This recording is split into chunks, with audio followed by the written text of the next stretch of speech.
Welcome to Day Trading Edge. In today's video, we're diving into the fascinating world of cryptocurrency and exploring exactly how much money it would take to double the price of XDC, the digital token that's gaining massive attention in the blockchain space. Imagine a scenario where the price of XDC rises from 2 cents to 4 cents. But how much money would actually need to flow into the market to make that happen?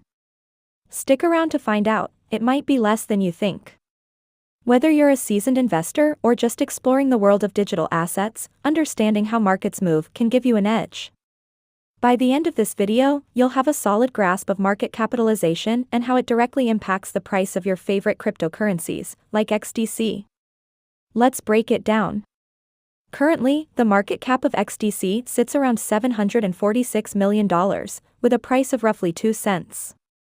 To double that price to 4 cents, the market cap also needs to double, bringing it to approximately $1.492 billion. That means, we'd need an additional $746 million injected into XDC to push the price up. Let's put that into perspective.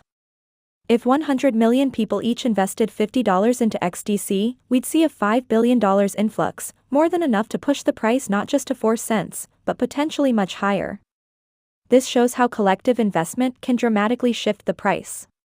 If you're excited about the potential of XDC and want to stay updated on price movements, hit that subscribe button and share your thoughts in the comments. What do you think will be the next major price milestone for XDC? Thanks for tuning in. Keep exploring, keep investing, and remember to stay informed, because in the crypto world, knowledge is power. See you in the next video.